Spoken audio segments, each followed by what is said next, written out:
আসসালামু আলাইকুম প্রিয় দর্শক। আজকের পর্বে আটা দিয়ে খুবই মজার একটি নাস্তা আইটেম বানিয়ে দেখাবো। প্রথমেই আটা চেলে নিয়ে তাতে অ্যাড করছি গুঁড়া দুধ, চিনি আর স্বাদমতো লবণ। এরপর নর্মাল পানি দিয়ে লিকুইড মিশ্রণ তৈরি করে নিতে হবে।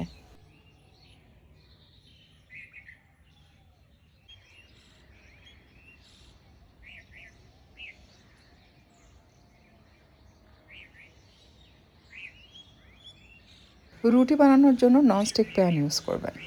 হালকা তাপে বসিয়ে রাখবেন। একটু গরম হয়ে আসলে সামান্য পরিমাণ তেল ব্রাশ করে ময়দার মিশ্রণ দিয়ে সেদ্ধ হয়ে আসলে রুটিগুলো উঠিয়ে রাখবেন।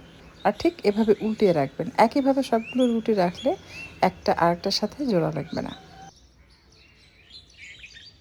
চুলার তাপ বেশি হলে কিন্তু যখন ময়দার মিশ্রণ ছড়িয়ে দিবেন সেটা কিন্তু ছড়াতে পারবেন না, এটা চামচের সাথে উঠে আসবে। তাই হালকা তাপে বসিয়ে এই রুটিগুলো ভেজে নিতে হয়।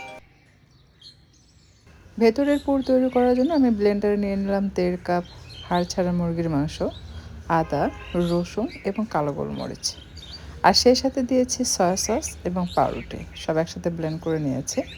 আর এতে অ্যাড করে দিচ্ছি পেঁয়াজ কুচি, গাজর কুচি, আর দিয়ে দিচ্ছি পেঁয়াজের পাতা কুচি। এটা অপশনাল, থাকলে দিবেন, না থাকলে না দিলেও চলবে। কাঁচামরিচ কুচি দিলাম, স্বাদ মতো লবণ দিয়েছি, আবারও একটু সয়া সস দিচ্ছি। সব শেষে দিয়ে দিচ্ছি গরম করে রাখা বাটার। এরপর সব কিছু হালকা হাতে মিশিয়ে নিতে হবে। এই পুর দিয়ে এটা তৈরি করে খেতে কিন্তু খুবই ভালো লাগে।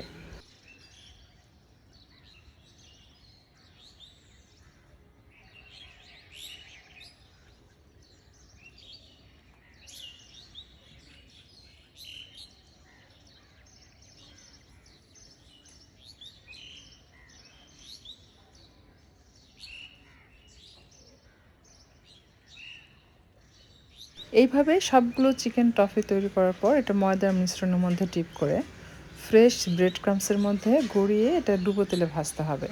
আমি একটু বেশি করে তৈরি করেছি যেহেতু রমজান মাস, কিছুটা ভেজে নেব আর বাকিটা আমি নর্মাল ফ্রিজে রেখে দিব। নর্মাল ফ্রিজে আপনি চাইলে 2 থেকে 3 দিনের মতো সংরক্ষণ করতে পারবেন, এর থেকে বেশি রাখা যাবে না।